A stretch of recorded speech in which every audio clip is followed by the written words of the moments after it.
హైదరాబాద్ లో కన్సల్టేషన్ మరియు 3,500 రూపాయల colour Doppler test Avis hospitals లో ఉచితంగా పొందండి. నాది అసలు love marriage madam. Love marriage. Daddy job అది. అప్పుడు ఎలా మొత్తం ఇచ్చావో ఇప్పుడు కూడా మాకు మొత్తం ఇచ్చేసేయాలి. మరి నువ్వు ఎట్లా బతకాలి? నీ కుటుంబం ఎట్లా బతకాలి? అదే మేడం అక్కడే అంటే ఏమంటాడు? నువ్వు ఎట్లన్నా బతుకు, నేను ఒకళ్ళ ఇంటికి ఇచ్చేసినావు. బావ మంచోడే, నువ్వే చెడ్డదానివి. బావ నిన్ను వదిలేసి పోయిండు. బావ దేని గురించి వదిలేసిండో ఏంది అన్న విషయం వాడికి, లోపల ఇది విషయం వాడికి తెలియదు. పైకైతే బాగానే ఉండేవాడు. మీరు సంతోషంగా ఉన్నది లేదు, మీ భర్త కూడా సంతోషంగా ఉన్నాడని అనుకోలేము మేడం. నేను అలానే జీతం 1 ఇయర్ నుండి ఇవ్వట్లేదు. అయితే ఇప్పుడు వాడు ఏం చేస్తున్నాడు, వాళ్ళ ఫ్రెండ్స్ని వాళ్ళని వీళ్ళని తీసుకొచ్చి ఇంటి దగ్గర పెద్దగా గొడవ చేస్తున్నాడు. ఇప్పుడు ఎట్లా అంటే అక్కడ రెంట్స్ తీసుకుంటున్నాడు. ఓకే, ఇప్పుడు నా శాలరీ మొత్తం కావాలంటున్నాడు. ఇది ఎక్కడి న్యాయం అమ్మా? అసలు వినటానికి చాలా విచిత్రంగా అనిపిస్తోంది. వాడు పున్నామ నరకం నుంచి తప్పిస్తాడు అనే ఒక భ్రమతోటి మగపిల్లల్ని పెంచుతారు చూడండి. అందుకే ఇంత అల్లరి చిల్లరగా కూడా తయారవుతారు. ఇక్కడ మెయిన్ థింగ్ ఏంటంటే ఆమె పని చేయడానికి మొదటి నుంచి కూడా ఆమెను ఉపయోగించుకున్నారు. ఆమె ద్వారానే వాళ్ళు పైకి వచ్చి కూడా ఇంకా స్టిల్ ఆమెని ఆ బానిసత్వంలోనే ఉంచాలి అన్నది వాళ్ళు కోరుకుంటారు. ఏంటక్క ఫోన్ లిఫ్ట్ చేస్తలేవు? చాలా రోజులు చేస్తున్నా. నాకు తెలుసు అక్క, నువ్వు ఫోన్ ఎందుకు ఎత్తాను? డబ్బులు అడుగుతానని కదా. అది తెలుసు కదా విషయం. మరి సరే, ఇప్పుడు ఏమైంది డబ్బులు ఈ నెల? నేను చెప్పాను కదరా నేను ఇవ్వను అని చెప్పి. నీకు అమ్మొద్దు ఎవరొద్దు, నీకు నీ భార్య అని పిల్లలు ఉంటే చాలు. నీకు అక్క వద్దు, అమ్మొద్దు, ఎవరొద్దు, డబ్బులు మాత్రం కావాలి, ఇంకోటి ఏమొద్దు నీకు. మీ అక్క క్యారెక్టర్ మంచిది కాదు అన్నది కావాలి. ఏం తెలుసు మీకు అని అడుగుతున్నా నేను. చిన్నప్పటి నుంచి పెరిగిన నాకు తెలుసా? అది ఏం తెలుసు? అక్క నేను చిన్నగా మాట్లాడుతున్నానని చెప్పి నువ్వు ఎక్కువ చేస్తున్నావు. నువ్వు చిన్నగా ఏం మాట్లాడట్లేదు. చిన్నగా మాట్లాడితే నేనెందుకు మాట్లాడతాను ఇట్లా? చాలు చాలు చాలు చాలు చెప్తా. ఏం చెప్తావు? చెప్తా, నీకు తెలుస్తుంది. ఉండు, రేపు తెలుస్తుంది. మరి అక్కవు కదా అని చెప్పి చూస్తుంటే నువ్వు డబ్బు లేకుండా. అరే అవునరా, నేను జీవితాంతం నీకే పెట్టానా? మరి నాకు అంటే ఒక జీవితం లేదా? ఎంత వద్దు, నువ్వు జాబ్ ఇస్తావా డబ్బులు ఇస్తావా చెప్పు ఫస్ట్ నాకు.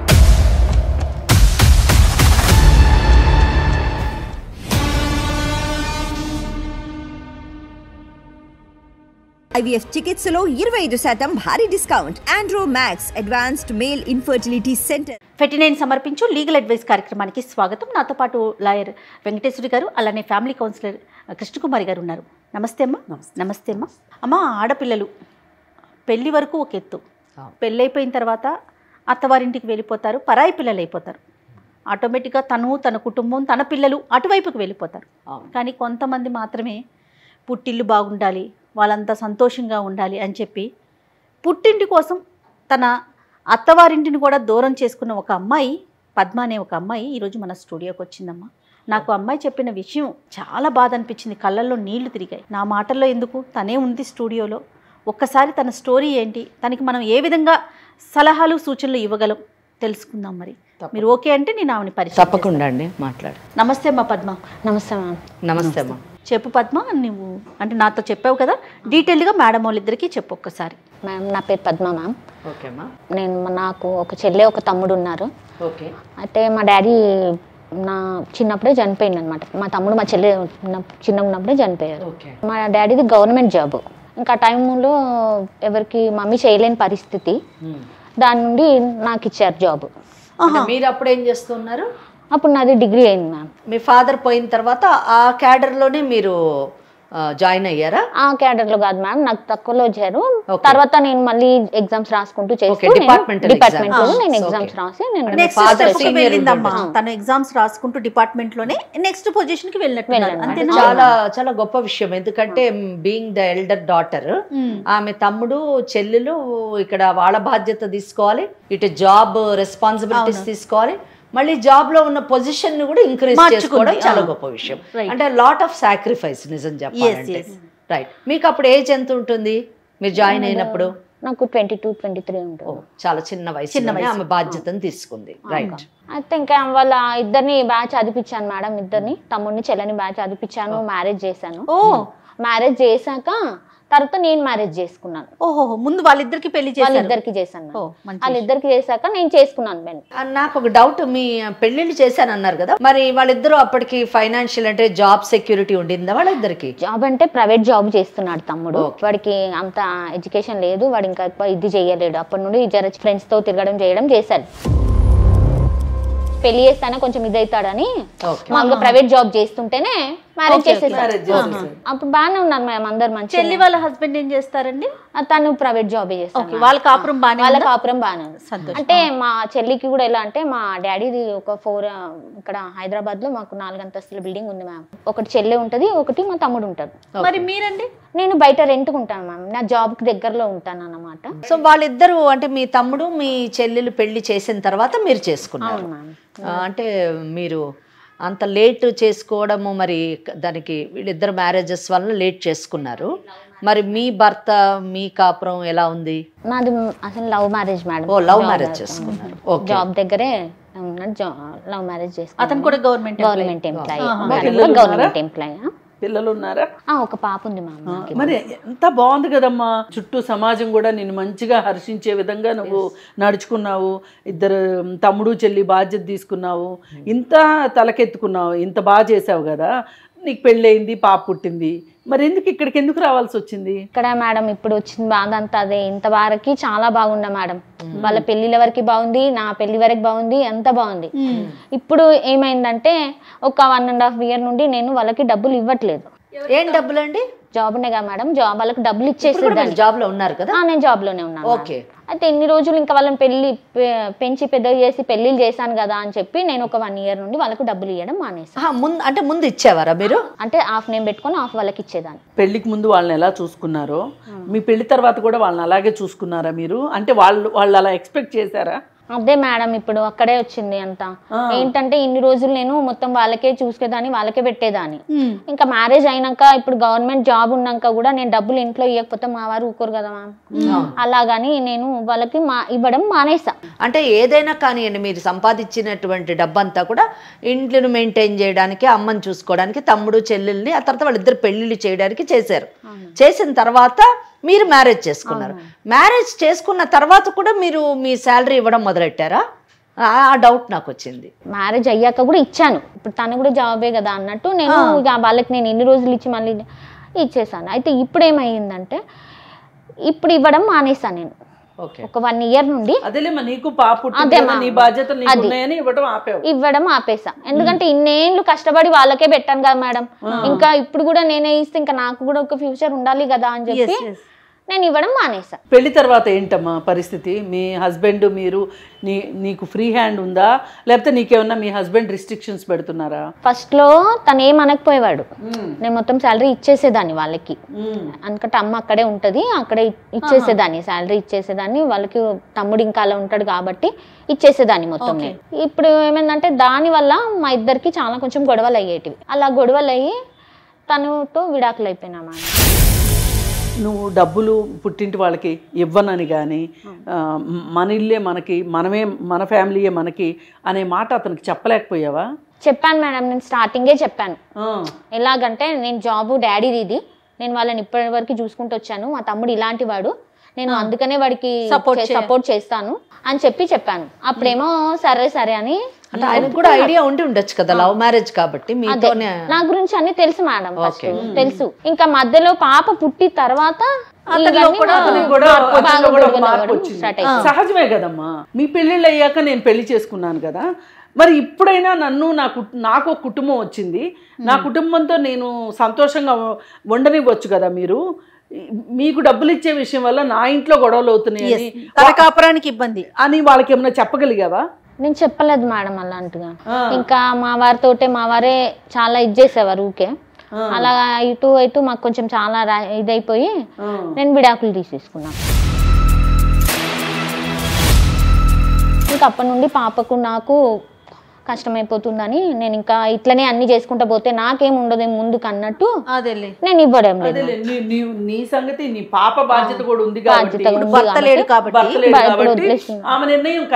తర్వాత ఇప్పుడు మా తమ్ముడితో నాకు చాలా ప్రాబ్లమ్స్ ఉన్నాయి, చాలా గొడవలు అవుతున్నాయి. ఏం ప్రాబ్లమ్స్ అవి? ఇప్పుడు తను ఏమంటాడు, డాడీ జాబ్ అది, ఇప్పుడు అప్పుడు ఎలా మొత్తం ఇచ్చావో ఇప్పుడు కూడా మాకు మొత్తం ఇచ్చేసేయాలి. మరి నువ్వు ఎట్లా బతకాలి, నీ కుటుంబం ఎట్లా బతకాలి?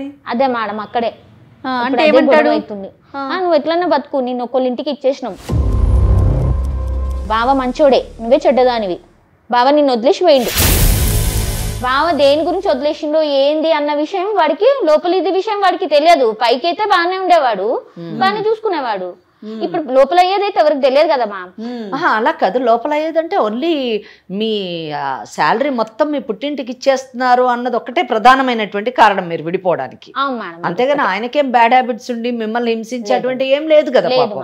నిజం చెప్పాలంటే మీ ఇంటి వాళ్ళ గురించి మీరు చేసినటువంటి త్యాగం అది, అతను మీ దగ్గర నుంచి టోటల్ గా సరెండర్ అతనికి అవ్వాలని అతను ఎక్స్పెక్ట్ చేయడంలో తప్పు లేదు కదా నిజానికి. కనుక మీ తమ్ముడు యొక్క ఇర్రెస్పాన్సిబిలిటీ వల్లనే మీరు మీ జీవితం ఎలా అయింది.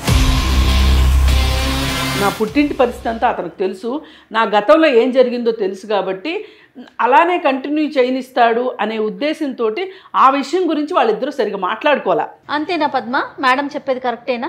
అంటే క్లియర్ గా మీరు మాట్లాడుకోలేదా అని అంటున్నారు మేడం. కరెక్టే మేడం, మేమేం అలా మాట్లాడుకోలేదు, ఎందుకంటే తను ఒక గవర్నమెంట్ ఎంప్లాయీ, నేను మమ్మీ వాళ్ళకి ఇచ్చేస్తున్నాను కాబట్టి అతనికి తెలుసు కాబట్టి లవ్ చేస్తాం, ఒప్పుకుంటాడు, తర్వాత కూడా ఒప్పుకుంటాడేమో అనుకున్నది, కంటిన్యూ అవ్వచ్చు అనుకుంది. ఎందుకంటే గవర్నమెంట్ జాబ్ కాబట్టి ఆయనకి శాలరీ ఉంటుంది, నా శాలరీ వాళ్ళకి ఇస్తా, ఆయన శాలరీతో మన ఇల్లు గడుస్తుంది అని అనుకుంది. అంతే మ్యామ్, ఎందుకంటే లవ్ చేశాను కాబట్టి, ప్రేమించారు కాబట్టి అర్థం చేసుకుంటారు కదా అని అనుకున్నాను. వాళ్ళ తమ్ముడు ఇలా ఎక్స్పెక్ట్ చేస్తూనే ఉన్నాడు, ఆ విషయం గురించి ఇంట్లో గొడవలు అవుతున్నాయి, అప్పుడైనా ఈవిడ చెప్పాలి. కానీ తనేమనుకుందంటే అలా గడిచిపోతుంది అనుకుంది, తనే ఒప్పుకుంటాడు. ఒకవేళ ఏంటి, నాకు అసలు ఒంటరి ప్రయాణం అలవాటే కదా, సరే అతను ఏదో చెప్పే ఉంటాడు తనకి, ఇలా అయితే కష్టం అని చెప్పే ఉంటాడు మీ భర్త. చెప్తే కూడా తను ఎందుకు పెడచెవిని పెట్టింది అంటే, తనకి బాధ్యతలు మోయటం తప్పితే వెనక ముందు చూసుకోవడము, తనకేం కావాలి అని రేపు ఏమవుతుందో అలా గానుగెద్దులాగా చేసుకుంటూ పోయింది. కనీసం మీ అమ్మగారికైనా చెప్పుండాల్సింది కదా పద్మ మీరు. చెప్పాను మేడం, నేను అమ్మతో చెప్పాను. ఆవిడేమన్నారు? అమ్మ అన్నది తమ్ముడికి కొంచెం నచ్చ చెప్తే వాడు మాత్రము లేదు, అది డాడీ జాబు, ఆమె ఇయ్యాల్సిందే ఖచ్చితంగా, అయిపోయింది కదా పెళ్లి కానన్ని రోజులు చూసుకున్నది కదా, ఇది చేసింది కదా, ఇప్పుడు ఖచ్చితంగా ఇవ్వాల్సిందే, లేదంటే నా జాబ్ నాకు ఇచ్చేయమని చెప్పు అంటే, ఇప్పుడైతే జాబ్ రాదు కదా మ్యామ్. అయితే అమ్మ నీ గురించి మంచిగా మాట్లాడినందుకు గాను అమ్మతో కూడా గొడవలు పడి అమ్మను కూడా నీ దగ్గరికి పంపించేశాడు. ఇప్పుడు మీరు ముగ్గురు కలిసి ఉంటున్నారు.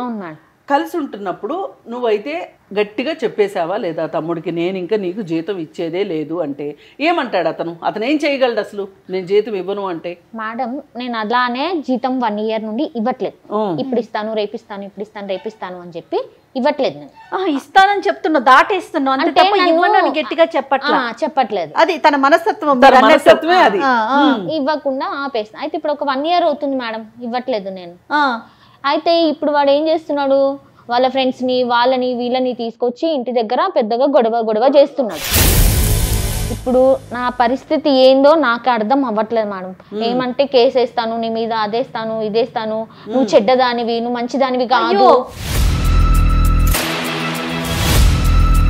నేను చెడ్డదానే అయితే మ్యామ్, వాళ్ళని ఎందుకు పెంచి వాళ్ళని పెద్దగా చేసి నేను పెళ్లిళ్ళు చేస్తాను మ్యామ్. ఏం కేసు వేస్తాడట అంటే ఇప్పుడు మాకు జాబ్ తీసుకున్నది, మమ్మల్ని బలవంతంగా మా ఆస్తులు తీసుకున్నది, అన్ని ఇట్లా చేస్తాను, నాకు ఇవ్వకుండా చేసింది, నన్ను మొత్తం చెడ్డుగా చేయడానికి చేస్తున్నాడు మేడం మొత్తం. మనం ఏం చేయొచ్చు అసలు ఈ కేసులో? అంటే ఇంకా దేని గురించి అంటే ఏమన్నా ఆస్తులు గీస్తులు ఏమన్నా ఉన్నాయమ్మా మీకు? మేడం ఆస్తి అంటే ఇంకా ఇల్లు ఉన్నాయి మేడం. ఇల్లు ఎక్కడుంది? ఇక్కడ హైదరాబాద్ లో 4 అంతస్తుల బిల్డింగ్ ఉంది మ్యామ్. అది ఎవరిది? అది డాడీదే. డాడీ అంటే ఆయన సంపాదించి కట్టినటువంటి ఇల్లు అది, లేదా మీ తాత ముత్తాతలదా? లేదు మేడం మా డాడీదే. ఓకే, అది ఎవరి పేరు మీద ఉంది ఇప్పుడు? మీ నాన్నగారి పేరు మీద? డాడీ పేరు మీదనే. ఓకే, ఆ ఇంట్లో అసలు ఎవరు ఉంటున్నారు? ఆ ఇంట్లో ఇప్పుడు మ్యామ్ ఒకటేమో చెల్లెకి ఇచ్చాం కట్నం కిందికి, ఇంకొకటేమో తమ్ముడు ఉంటాడు, ఇంకా 2 ఏమో రెంట్స్ వస్తాయి, ఆ రెంట్స్ తమ్ముడే తీసుకుంటాడు. అంటే మరి మీరును మీ మదరును మీ పాప ఎక్కడ ఉంటున్నారు ఇప్పుడు? అదే మేము ముగ్గురం బయట రెంట్కుంటాం. ఎందుకు ఆ ఇంట్లో ఉండట్లేదు? ఇప్పుడు దాని గురించి నేను ఇక్కడ వరకు వచ్చింది గొడవ. ఏంటి ఇక్కడ వరకు మీ దగ్గరికి వచ్చింది? నేను దాని గురించి నాకు న్యాయం కావాలి. ఇప్పుడు ఎట్లా అంటే అక్కడ రెంట్స్ తీసుకుంటున్నాడు, ఓకే, ఇప్పుడు నా శాలరీ మొత్తం కావాలంటున్నాడు. ఇది ఎక్కడి న్యాయం అమ్మా? అసలు వినటానికి చాలా విచిత్రంగా అనిపిస్తోంది. లేదు మేడం, అంటే నేను జాబ్ పరంగా నేను అప్పటి నుండి బయటే ఉన్నాను మేడం దగ్గర. కాదమ్మా, తను జాబ్ కోసం ఫస్ట్ ఆఫీస్ పక్కన ఉంటుంది, ఇప్పుడు రెంట్కి ఇచ్చేసరికి ఆ రెంట్ కూడా లాగేసుకుంటున్నాడు అతను. అతనికి పిల్లలు ఉన్నారండి? ఉన్నా మ్యామ్. తమ్ముడికి పిల్లలు కూడా ఉన్నారు మ్యామ్. ఎట్లా చూడాలమ్మా ఈ కేసుని? అంటే నిజం చెప్పాలంటే అన్ని విధాలుగా డిప్రైవల్ అనే చెప్పాలి. నిజానికి ఆమె హక్కులకు ఉల్లంఘన అని చెప్పచ్చు ఈ కేసు మొత్తాన్ని. ఇక్కడ మెయిన్ థింగ్ ఏంటంటే ఆమె పని చేయడానికి మొదటి నుంచి కూడా ఆమెను ఉపయోగించుకున్నారు. ఆమె ద్వారానే వాళ్ళు పైకి వచ్చి కూడా ఇంకా స్టిల్ ఆమెని ఆ బానిసత్వంలోనే ఉంచాలి అన్నది వాళ్ళు కోరుకుంటున్నారు. ఒక అక్కగా కంటే కూడా ఆమె నుంచి ఎక్స్ప్లాయిటేషన్ ఎంత వీలైతే అంత ఎక్స్ప్లాయిట్ చేయాలి అనేటటువంటి ఆలోచనలోనే వాళ్ళు ఉండడం. తప్పకుండా నిజం చెప్పాలంటే ఈమెకి చట్టబద్ధమైనటువంటి అన్ని హక్కులు కూడా ఈమె వైపు ఉన్నాయి. ఈమెకు పూర్తిగా అంటే ఈమె కానీ రేపు చట్టాన్ని కానీ ఆశ్రయిస్తే ఈమెకి పూర్తిగా న్యాయం జరిగేటటువంటి అవకాశం ఉంది. వాళ్ళ తమ్ముడికి సరైనటువంటి బుద్ధి చెప్పేటటువంటి అవకాశం కూడా ఈ కేసులో ఉంది. ఇప్పుడు మా అమ్మ కూడా మేడం ఎలా అంటే తమ్ముడికి సగం ఇవ్వాలి, నువ్వు జీతంలో సగం ఇవ్వమంటుంది. నేను నిజానికి వాళ్ళ అమ్మన్న ఈమె వైపు ఉందేమో అనుకున్నాను. వాళ్ళ అమ్మ కూడా అలా మాట్లాడడం చాలా దురదృష్టకరం. ఈమె కాకపోతే వాళ్ళ అమ్మ అలా మాట్లాడడానికి కూడా వాళ్ళ తమ్ముడు ఒత్తిడే కారణం అయి ఉండొచ్చు. అసలు ముందు నువ్వు అక్కడే ఉండు, నా ఇంట్లో కూడా ఉండొద్దు అందుకే పంపించేశాడు. పంపించేసిన తర్వాత ఆ తల్లికి ఏమనిపిస్తుంది, నేను నా ఇల్లు వదులుకొని నా కూతురింటికి వచ్చాను, సరే సగం శాలరీ అన్న ఇస్తే వాడు నోరు మూసుకుంటాడేమో అని ఎంతైనా తల్లి కదా, తల్లి కొడుకు మీద భ్రాంతి ఉంటుంది. కొడుకు అనగానే వాడు బాధ్యతగా ఉన్నాడా, బరువులు మోస్తున్నాడా అని చూడరు, కలగరు పెడతాడా లేదా అనేదే చూస్తారు. వాడు పున్నామ నరకం నుంచి తప్పిస్తాడు అనే ఒక భ్రమతోటి మగపిల్లల్ని పెంచుతారు చూడండి.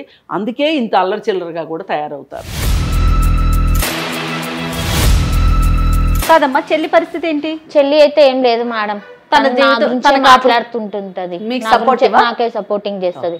అక్క ఇంత కష్టపడ్డది, ఇంత చేసింది, ఎందుకు అక్క దగ్గర పోతున్నారు వద్దు అని చెల్లె కొంచెం ఇది చేస్తుంది. కానీ తమ్ముడు అమ్మ మాత్రం అమ్మ కూడా ఏమనదు, ఏంటంటే వాడికి ఇచ్చేసి ఇంకా ఇప్పుడు ఇన్ని రోజులు ఇచ్చేవారు కదా అట్లా అన్నట్టు ఇప్పుడు ఏమంటే ఎప్పుడైనా ఏ కేసునైనా మనం ఒక వైపు నుంచి చూడకూడదు, రెండు వైపుల నుంచి చూస్తేనే మనకు వాస్తవాలు మన ముందుకు వస్తాయి. ఇప్పుడు తను వచ్చి మన ముందు తన కేసునైతే మన ముందు పెట్టింది, అసలు ఆ అబ్బాయి ఎందుకు అలా ప్రవర్తిస్తున్నాడు, అసలు యాక్చువల్గా ఫ్యాక్ట్స్ ఏంటి అన్న విషయం మనం అతనితో కూడా మాట్లాడితే మనకి కంప్లీట్ గా మనము న్యాయం చేసేటటువంటి అవకాశం ఉంది. మన కేసు పరిపూర్ణంగా అర్థమవుతుంది. రైట్. ఏమా ఫోన్ చేద్దామా మరి మీ తమ్ముడికి? ఓకే మ్యామ్, చేద్దాం. ఓకే, ఒకసారి కాల్ చేయి మరి.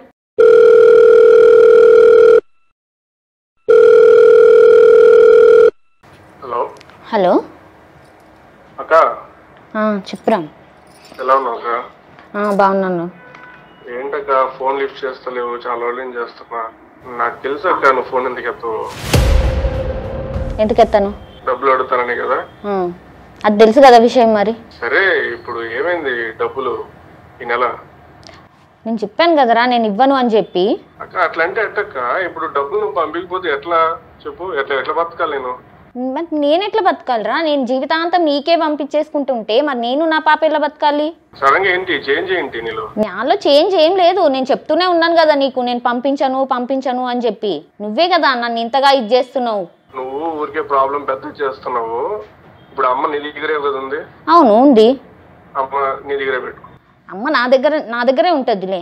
నీకు అమ్మొద్దు ఎవరొద్దు, నీకు నీ భార్య అని పిల్లలు ఉంటే చాలు. నీకు అక్క వద్దు, అమ్మ వద్దు, ఎవరొద్దు, డబ్బులు మాత్రం కావాలి, ఇంకోటి ఏం వద్దు నీకు. అక్క నేను చిన్నగా మాట్లాడుతున్నానని చెప్పి నువ్వు ఎక్కువ చేస్తున్నావు. నువ్వు చిన్నగా ఏం మాట్లాడట్లేదు. చిన్నగా మాట్లాడితే నేనెందుకు మాట్లాడతాను ఇట్లా? నువ్వు ఎంత పెద్దగా మాట్లాడుతున్నావో, నువ్వు ఏం చేస్తున్నావో నీకు తెలుసు కదా. చాలు చెప్తా. ఏం చెప్తావు? చెప్తా, నీకు తెలుస్తుంది ఉండు, రేపు తెలుస్తుంది. అదేరా ఏం చెప్తావు? ఇదే కదా ఇట్లా బెదిరింపులే ఇస్తున్నావు కదా నాకు, నిన్ను అది ఇది అని చెప్పి ఏం చెప్తావు? చిన్నగా చెప్తావు అంటే వినట్లేదు కదా నువ్వు. అదే నేనేమంటున్నా, నువ్వు ఏం చెప్తావు అంతగానము? ఇట్లనే కదా నన్ను బెదిరిస్తూ నన్ను ఇంతగా ఇది చేస్తున్నావు, టార్చర్ చేస్తున్నావు. మరి అక్కవు కదా అని చెప్పి చూస్తుంటే నువ్వు డబ్బులు లేకుండా. అరే అవునరా, నేను జీవితాంతం నీకే పెట్టానా? మరి నాకు అంటే ఒక జీవితం లేదా? నువ్వు మళ్ళీ అక్క నన్ను కూడా చూడని చెప్తున్నా. నేనేమంటున్నా, నువ్వు అట్లా అక్కవని చూడకుండా ఉంటావని తెలిసే నేను ఇక్కడికి సుమన్ టీవీకి వచ్చాను. అవును వెళ్ళాను, మరి నీతో నాకు భరించలేకపోతున్నాను టార్చర్ ఇది. అక్కడికి వెళ్తే నేను భయపడాలనా? నువ్వు ఎక్కడికెళ్ళినా భయపడవన్న సంగతి నాకు తెలుసు. ఆ విషయం నాకు తెలుసు. కానీ కొన్ని ఉంటాయి భయపడే లాంటి దగ్గరికి వెళ్తే భయపడతావని తెలుసు. చూడు వింటున్నాను కదా అని చెప్పి నువ్వు చెప్పేదంతా వింటాను అనుకోవద్దు.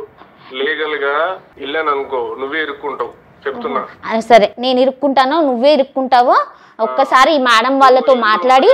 కాదు తమ్ముడు కదా, చిన్నోడు అనుకుంటాను, నాకు అన్ని తెలుసు. నాకు రే, నువ్వు చిన్నోడి కాదు, నువ్వు చాలా పెద్దోడివి, నాకంటే పెద్దోడి కాబట్టే కదా నువ్వు ఇట్లా చేస్తున్నావు, అది నాకు తెలుసు. మరి నువ్వు బెదిరిస్తున్నావు సుమన్ టీవీకి వెళ్ళి? ఏంట్రా నేను నిన్ను బెదిరిస్తున్నాను అది ఇది అని అంటున్నావు? నేను చిన్నప్పటి నుండి నువ్వు ఇప్పుడు ఏమన్నావు, నేను చూసుకుంటాను ఉండు, రేపు ఎల్లుండి చూసుకుంటానంటావా?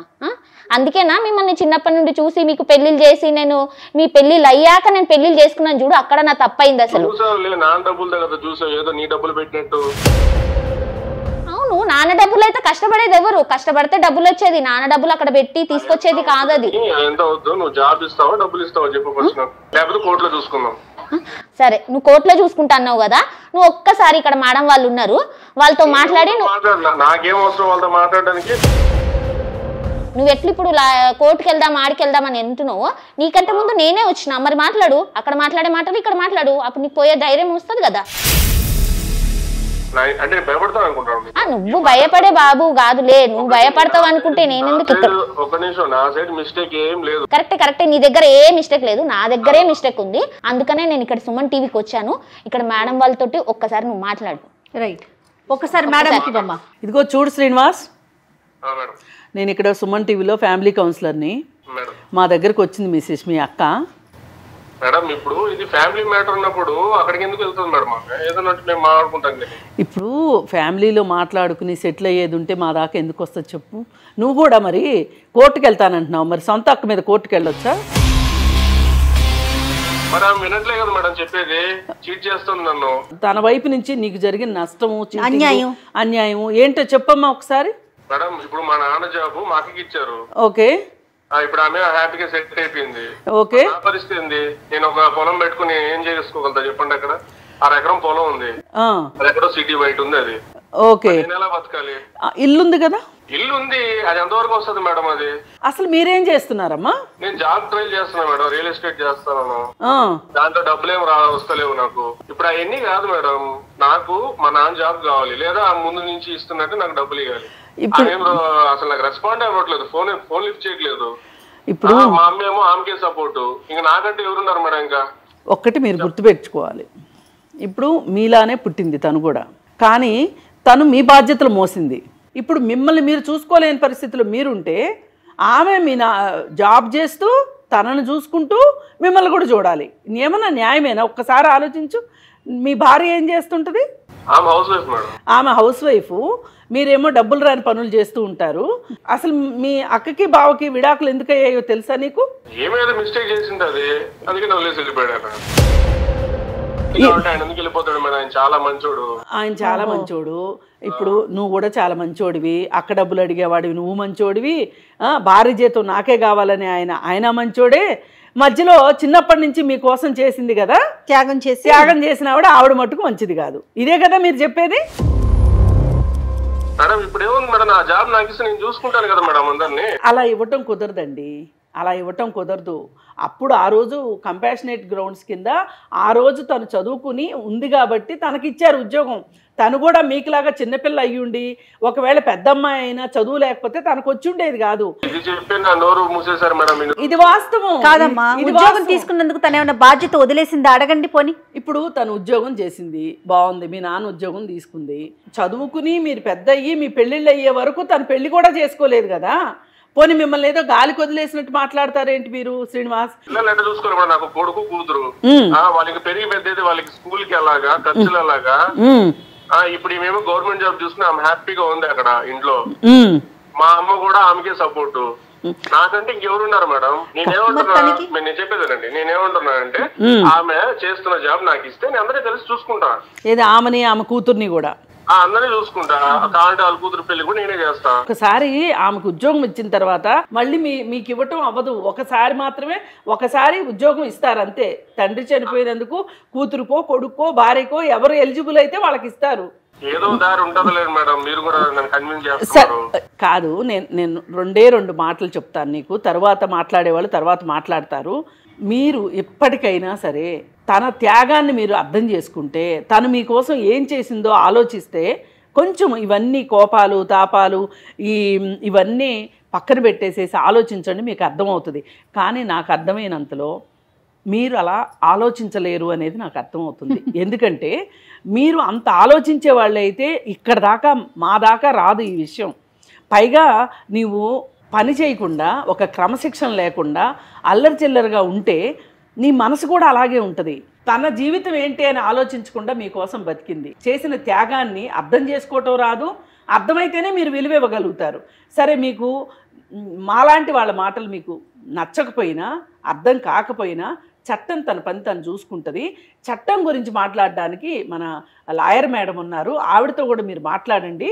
అప్పుడు మనం మళ్ళీ ఫైనల్గా మాట్లాడుకుందాం. శ్రీనివాస్, లాయర్ వెంకటేశ్వర్ మాట్లాడుతున్నా. ఇప్పుడు మీరు ఇందాక మాట్లాడేటప్పుడు మీ సిస్టర్తోని కోర్టులో చూసుకుందాం అన్నారు కదా, ఏం కేసులు వేయాలనుకుంటున్నారండి మీ సిస్టర్ మీద? మీరు దాని విషయంలో కేసు వేస్తారా? అంతే కదా, ట్రై చేయండి. అది మీరు ఒకటి అదే అందుకనే మీరు చక్కగా మీ అక్క జాబ్ మీకు కావాలని కోర్టులో కేసు వేసి దాన్ని ట్రై చేయండి. అది ఫస్ట్ థింగ్, బాగానే ఉంది. అయితే మీ మీద ఏమి కేసులు వేయొచ్చు అన్నది నేను చెప్తాను. అదే ఏముంటుందో చెప్తాను, మీరు వినండి. ఇప్పుడు ఫస్ట్ థింగ్ ఏంటంటే, మీరు మీ సిస్టర్కి ఇందాక మేడం గారు చెప్పినట్టుగా మీ నాన్నగారు జాబ్ రావడం కంపాషనేట్ గ్రౌండ్స్ మీద ఆవిడకి ఆ జాబ్ వచ్చింది. ఆమె వచ్చిన జాబ్ని ఆమె ఏమాత్రం కూడా దుర్వినియోగం చేసుకోలేదు. మిమ్మల్ని, ఆ చిన్న వయసులో ఉన్న మిమ్మల్ని పెంచింది, ఇంటి బాధ్యతనంతా తను తీసుకుంది. మీ ఇద్దరు పెళ్ళిళ్ళు కూడా చేసి ఆ తర్వాత తను చేసుకొని, ఆఖరికి పెళ్ళి అయిన తర్వాత కూడా తనకు ఒక కూతురు పుట్టేంత మటుకు కూడా మీకు ఆ శాలరీ ఇస్తూనే పోయింది. ఇప్పుడు అసలు విషయం మీరు తెలుసుకోవాలి. ఆమె భర్త ఎందుకు వదిలి వెళ్ళిపోయాడో నీకు తెలుసా అని మేడం అడిగితే, ఆమె ఏదో పని చేసి ఉంటుంది, అందుకే వదిలి వెళ్ళిపోయాడు, మా బావ చాలా మంచి వాడు అని చెప్పి మీరు అన్నారు. ఎంత దురదృష్టకరం అండి. మీరు ఈ రోజు మటుకు ఆ బావ ఎందుకు వెళ్ళిపోయాడు అని తెలుసుకోవడానికి కూడా ప్రయత్నించలేదు. ఊహించుకుంటున్నారు ఇలా జరిగి ఉండొచ్చు అని చెప్పేసి. మీకు జీతం ఇచ్చి, అంటే తన కుటుంబాన్ని విస్మరించి, తన బాధ్యతలు విస్మరించి, పుట్టింటి మీద కాన్సన్ట్రేట్ చేస్తున్న భార్య నాకు అవసరం లేదు, నా కూతుర్ని కూడా చూసుకోవాలి కదా అనేటటువంటి ఒక బాధతోని ఆ భర్త అనేటటువంటి వాడు విడాకులు ఇచ్చి వెళ్ళిపోయాడండి. మీ గురించి తన వైవాహిక జీవితం కూడా ఆమె త్యాగం చేసింది. ఇది ఫస్ట్ పాయింట్. మీరు తెలుసుకోవాల్సిన విషయం ఏంటంటే, మీరు కోర్టులో కేసు కానీ వేస్తే నా జాబ్ నాకు కావాలని చెప్పి మీరు సక్సెస్ అయ్యేటటువంటి అవకాశం 1% కూడా లేదు. ఇంకా నెక్స్ట్ థింగ్, మీరు మీ అక్క క్యారెక్టర్ గురించి మాట్లాడుతున్నారు. Don't talk about her character. మీరు ఆమె క్యారెక్టర్ అసాసినేషన్ కానీ చేస్తే బాగుండదు. వింటున్నారా శ్రీనివాస్? మీకు తెలుసు, నాకు తెలుసా మేడం అక్క గురించి? అది ఏం తెలుసు నీకు? ఇప్పుడు మా బావ కరెక్ట్ అని నాకు తెలుసు. అదే ఏం, మీ బావ కరెక్ట్ అన్నది నాకు అక్కర్లేదు. మీ అక్క క్యారెక్టర్ మంచిది కాదు అన్నది కావాలి. ఏం తెలుసు మీకు అని అడుగుతున్నా నేను. అది ఏం తెలుసు? That is what I'm asking. What do you know about her character please? ఓహో, అదే మీకు తెలుసు. దాని మీదే మీరు రెండో కేసు వేయండి. నేను రెండో కేసు మీ అక్కకి చెప్తున్నాను. మీ అక్క క్యారెక్టర్ అసాసినేషన్ చేసినందుకు మీ మీద క్రిమినల్ డిఫమేషన్ కేసు వేయిస్తాం. ఇది రెండో కేసు. ఇంకా మూడో కేసు విషయానికి వచ్చినప్పుడు, మీరు మా ముందే ఫోన్ చేసి మీ అక్కను బెదిరిస్తున్నారు. మీరు ఏమని, జీతం పంపించు, లేకపోతే రేపు నిన్ను చూసుకుంటా నేను అని చెప్పి బెదిరిస్తున్నారు. కనుక దానికి ఆమె ఇంజంక్షన్ సూట్ వేయమని చెప్పేసి మేము అడ్వైజ్ చేస్తున్నాం. ఇంజంక్షన్ సూట్ ఏంటంటే, not to interfere in my peaceful position. ఇది మేము వేయించేటటువంటి మూడో కేసు. ఇంకా నాలుగో కేసు విషయానికి వచ్చినప్పుడు, మీరు మాట్లాడినప్పుడు చెప్తున్నారు నేను ఎలాగ బతకాలండి అంటే, ఆమె ఎలాగ బతుకుతుంది, ఉద్యోగం చేసుకొని బతుకుతుంది, మీరు కూడా అలాగే ఏదో ఒక ఉద్యోగం చేసుకొని బతకండి. ఇంకోటి, మీరు బ్రతకడానికి ఆల్రెడీ ఆధారం ఉన్నది. 4 అంతస్తుల బిల్డింగ్లోని 2 అంతస్తులు రెంట్ మీరు తీసుకుంటున్నారు. ఆమెకి డిప్రైవ్ చేశారు. ఆమె రైట్స్ అన్ని డిప్రైవ్ చేసి మీరు అన్ని రైట్స్ ఆమె దోచుకున్నారు. కనుక ఆ ప్రాపర్టీలతో కూడా పార్టిషన్ సూట్ వేయిస్తాం మేము. ఇది మేము వేయించేటటువంటి 4వ కేసు. కనుక బీ కేర్ఫుల్. మీరు ఇంకొక మాట చెప్పారు, ఒక అరెకరం పొలం కూడా ఉంది అని చెప్పారు. ఈ ఇల్లు, ఈ అరెకరం పొలం కూడా నిజానికి మీ ఫాదర్ యొక్క సెల్ఫ్ ఎక్వైర్డ్ ప్రాపర్టీ, అంటే స్వార్జితంతో సంపాదించినటువంటిది. సెల్ఫ్ ఎక్వైర్డ్ ప్రాపర్టీలోని అతను కానీ ఏ డాక్యుమెంటు కానీ చేసి వెళ్ళకపోతే పిల్లలందరికీ భార్యతో సహా, అంటే మీ అమ్మగారితో సహా సమానమైనటువంటి హక్కు ఉంటుంది. కాబట్టి ఆ అరెకరం పొలంలోని ఈ 4 అంతస్తుల బిల్డింగ్లోని కూడా మీ సిస్టర్కి హక్కు ఉంటుంది. కనుక పార్టిషన్ సూట్ వేయిస్తాం. ఇంకొకటి, మీరు తరచూ వీళ్ళని తీసుకొస్తా వాళ్ళని తీసుకొస్తా అని మనుషుల్ని తీసుకొచ్చి వాళ్ళ ఇంటి ముందు కానీ న్యూసెన్స్ చేస్తే దానికి కూడా ఒక క్రిమినల్ కేసు వేస్తాము. సివిల్ డిఫమేషన్ కూడా వేసి ₹1 కోటి డ్యామేజెస్ ఆమె కట్టాలి అని చెప్పేసి 6వ కేసు కూడా వేపిస్తాం. ఈ క్రిమినల్ డిఫమేషన్లోని అలాగే న్యూసెన్స్ కేసులోని జైలుకు పోతారు.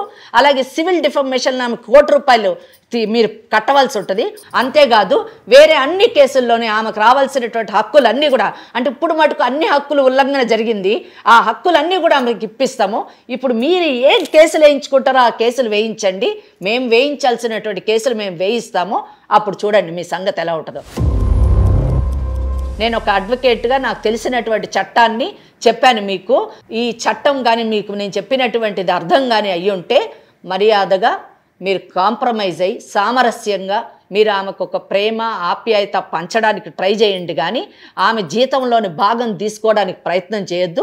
వీలైతే అప్పుడో ఇప్పుడో అక్కగారికి ఇంత పసుపు కుంకుమలు పెట్టి మీ సంస్కారాన్ని ప్రదర్శించుకోండి. అంతేగాని ఇట్లా బెదిరించి ఇవన్నీ చేస్తే ఇదేం పూర్వకాలం కాదు. ఇది సుమన్ టీవీలోని లీగల్ అడ్వైజ్ లాంటి కార్యక్రమానికి వచ్చినటువంటి ఏ విక్టిమ్స్కైనా కూడా చట్టపరమైనటువంటి అవగాహన కలిగిస్తాము, అలాగే కౌన్సిలింగ్ చేస్తాము, అలాగే మరి వారికి కావాల్సినటువంటి అవసరమైతే రిలీఫ్ కూడా ఇప్పిస్తామన్న సంగతి మర్చిపోవద్దు. మీ అక్కకి ఎవ్వరూ లేరనుకోవద్దు, మేమున్నాం. ఆ విషయాన్ని మీరు విస్మరించొద్దు. ఎంత బాగా చెప్పారమ్మా చట్టం గురించి మరిన్ని విషయాలు. శ్రీనివాస్, మరి మీకు ఎంతవరకు అర్థమైందో నాకు తెలియదు. ఇప్పుడు మీరు చెప్పబోయే సమాధానాన్ని బట్టి అర్థమవుతుంది నాకు. మేడం, ఆమెకి నేను పెళ్ళైన కొత్తలోనే చెప్పారు భాగం కావాలన్నా స్థలంలో కావాలంటే ఏం వద్దని చెప్పింది. ఇప్పుడు ఎలా అడుగుతుంది మేడం ఆమె? మరి మీరు ఎలా తీస్తారు? అలా కాదు, మరి అప్పుడు ఆమె జీతం ఇస్తానని చెప్పిందా? లేదు మేడం, అంటే ఆమె చూసుకుంది అప్పటి నుంచి. కాదు శ్రీనివాస్, ఒక మాట. ఇప్పుడు ఆవిడ నేను నాన్న ఉద్యోగం తీసుకున్నాను కాబట్టి ఆస్తి నాకు వద్దు అని ఆవిడ అనగలిగిన మనిషి, అంతటి త్యాగం చేసే మనిషి. మీరు కానీ ఒక్క క్షణం అక్క నాకు ఉద్యోగం లేదు, నాన్న ఉద్యోగం నీకు వచ్చింది, ఇప్పటిదాకా మమ్మల్ని చూసినందుకు చాలా సంతోషం, ఈ ఆస్తులు నేను తీసుకుంటాను, ఇంకా నీ జీవితం నువ్వు బతుకు అని ఉంటే గనక, ఇప్పుడు 2 ఫ్లోర్లు అద్దె వస్తుంది, 1 ఫ్లోర్లో నువ్వు ఉంటున్నావు అంటే 3 ఫ్లోర్లు నువ్వు అనుభవిస్తూ, అరెకరం పొలం కూడా అనుభవిస్తూ ఇంకా తన జీతం తీసుకోవాలనుకోవటం ఎంతవరకు సమంజసము? నాకు తెలిసి నీకు కష్టపడే మనస్తత్వం లేదు. ఇప్పుడు నీకంటే చట్టం తెలియకపోవచ్చు, తెలిసిన మేడం చెప్పినప్పుడు నువ్వు అర్థం చేసుకోవాలి కదా. లాయర్ మేడము నేను చెప్తున్నాము అంటే నీకు ఎందుకు అర్థం కావట్లేదో నాకు తెలియట్లేదు. మరి ఒక్క క్షణం ఆలోచించమ్మా, ఎందుకు చెప్తాము? ఇప్పుడు నీ మీద మాకేం కక్ష ఉండదు, మీ అక్క మాకు చుట్టం, నువ్వు చుట్టం కాదు అనేది కూడా లేదు కదా. న్యాయం ధర్మం ఆలోచించు ఒక్కసారి. కేవలం నీ మనస్తత్వం బట్టి ఇంతమంది కష్టపడుతున్నారు, అది ఒక్కటి కనుక నువ్వు పునరాలోచించుకుని ఒకసారి కలవమనండి అమ్మా. అప్పుడు మనం ఎంత మాట్లాడినా ఇక్కడ అర్థం కాదు. మరి ఇప్పుడు ఇదంతా మనం మాట్లాడుకున్న తర్వాత నీ మనసులో ఉన్న మాట ఏంటో చెప్పమ్మా. మేడం, నాకు కొంత టైం కావాలి మేడం గురించి. ఓకే, అంటే మీరు చెప్పింది అర్థమైంది. నాకు వీలున్నప్పుడు వచ్చి మిమ్మల్ని కలుస్తాను మేడం ఒకసారి. సరే, మరి మన లాయర్ మేడంతో కూడా ఒకసారి మాట్లాడమ్మా. మీరు టైం తీసుకోండి, తప్పులేదు, ఆలోచించుకోండి. మీరు ఎవరి దగ్గర ఒపీనియన్ తీసుకుంటారో వాళ్ళ దగ్గర ఒపీనియన్ తీసుకోండి. ఒకవేళ మీరు పాజిటివ్గా కానీ రాకపోతే, అంటే చట్టం మీకు కరెక్ట్గా అర్థం కాకపోతే, మేము మీ అక్క తరఫున ఇందాక నేను చెప్పినటువంటి ప్రతి కేసు ఇందాక మాటల్లో చెప్పాము, యాక్షన్లోని మేము కోర్టులో చూపిస్తాము. మనం కోర్టులోనే కలుసుకోవాల్సి ఉంటుంది. అండ్ చట్టం ఆమె వైపు ఉంది, చట్టం తన పని తను చేసి ఆమెకి న్యాయం చేస్తుంది, ఆమె యొక్క హక్కుల్ని ఆమెకి తిరిగి ఇచ్చేటట్టు చేస్తుంది అని నేను అనుకుంటున్నాను. అది జరగక ముందే మీరిద్దరు, అంటే మీ అక్క మీరు కూర్చొని మంచి ఒక అండర్స్టాండింగ్లోని అర్థం చేసుకొని ముందుకెళ్తే బాగుంటుంది. ఏమంటారు శ్రీనివాస్? సరే మేడం, సరే, మీరు చెప్పినట్టే చేస్తాను మేడం. ఒకసారి వాళ్ళ అక్కతో మాట్లాడతాడు. ఒక్కసారి మీ సిస్టర్తో మాట్లాడతారా? హలో అక్క చెప్పరా. ఒకసారి కలిసి మాట్లాడతాం ఎందుకు ఈ ప్రాబ్లమ్స్ అన్ని నువ్వే క్రియేట్ చేసినావు కదా, నేను ఏం చేయలేను. నేను ఇక్కడ వరకు రావడానికి కారణం నువ్వు. నాకేం పరిస్థితి ఇక్కడికి రావడం, నీ వల్ల నేను వచ్చిన. నువ్వు వచ్చి మాట్లాడతా చేస్తా అంటే నేను ఓకే, నాకేం ఇది లేదు. సరే అయింది అయిపోయింది, ఒకసారి కూర్చొని మాట్లాడుకుంటే సరిపోతుంది. Okay okay okay okay Srinivas గారు చాలా థ్యాంక్స్ అండి. ఎందుకంటే పెద్దలిద్దరూ చెప్పిన మాటను మీరు అంగీకరించి కూర్చోటానికి రెడీ అయ్యారు. ఒక్కసారి మీరు కూర్చొని మాట్లాడుకొని మీకు ఏమైనా సందేహాలున్నా కృష్ణకుమారి మేడంను కానీ లేకపోతే వెంకటేశ్వరి గారిని కానీ అడ్వకేట్గా ఎలాంటి సలహాలు కావాలన్నా తీసుకోండి, చక్క సామరస్యంగా ముందుకెళ్ళండి. ఓకే అండి, thank you so much. Padma, మాకు అర్థమైనంత వరకు మీ తమ్ముడు ఇంకా మిమ్మల్ని ఇబ్బంది పెడతాడని నేను అనుకోను అమ్మ. మరి ఒకసారి తమ్ముడు ప్రాబ్లం ఎట్లాగో సాల్వ్ అయింది, మీరు కొన్నాళ్ళు మీ భర్త నుంచి మీరు విడిగా ఉన్నారు, మీరు సంతోషంగా ఉన్నది లేదు, మీ భర్త కూడా సంతోషంగా ఉన్నాడని అనుకోలేము. ఇప్పుడు వచ్చిందల్లా ఈ ఆర్థికపరమైన విషయాల దగ్గరనే మీరు పుట్టింటినే సపోర్ట్ చేస్తాననే మొండితనం వల్లనే ఇదంతా జరిగింది కదా. మరి మీ భర్తతోటి కూడా ఒకసారి మాట్లాడదామా? అది కూడా పరిష్కరించుకుంటే బాగుంటుంది కదా. నీ ఉద్దేశం ఏంటమ్మా? వీళ్ళ కోసమే కదా మేడం నా భర్తను వదిలేసుకున్నది. నా భర్తతో ఉండడమే నాకు కావాలా? ఇప్పుడు వీళ్ళు అలా చేసి తను వెళ్ళిపోయి నేను ఒంటరిదాన్ని అయిపోతున్నా. నా భర్తతో మీరు ఒక్కసారి మాట్లాడి మమ్మల్ని కలిపితే చాలా బాగుంటుంది మేడం. ఓకే అమ్మా, తప్పకుండా చేస్తాం. తమ్ముడు గురించి అని వస్తే భర్తను కూడా ఆమె భర్తను కావాలనుకుంటుంది. రెండు కుటుంబాలు రెండు కాపురాలు సర్దుమణిగితే అంతే కదా కావాల్సింది, అదే కదా. రైట్ అమ్మా. ఒకసారి అతనితో కూడా మాట్లాడి, అతను నాకు తెలిసి ఈ మాట చెప్తే అతను కూడా కరిగిపోతాడు. అతనికి కూతురు చూసుకోవాలని ఉంటుంది, భార్యను చూసుకోవాలని ఉంటుంది. అందుకని రెండు కుటుంబాలు బాగుంటాయి. మన దాకా సుమన్ టీవీ దాకా వచ్చినందుకు లీగల్ అడ్వైస్ కార్యక్రమానికి వచ్చినందుకు అందరూ సంతోషంగా ఉంటే అదే కదా, అదే కావాల్సింది. తమ్ముళ్ళలో పరివర్తన, ఆమె కుటుంబం చక్కబడటం, అంతేనమ్మా. ఇంతకంటే కావాల్సింది ఏమి లేదు. అంతేనమ్మా. రైట్. ఓకే అమ్మా, మరి సరేనా? ఒకసారి మాట్లాడే ప్రయత్నం చేద్దాం. నువ్వైతే ధైర్యంగా ఉండు. ఓకేనా? రైట్. థ్యాంక్ యూ అమ్మా. నమస్తే. Thank you.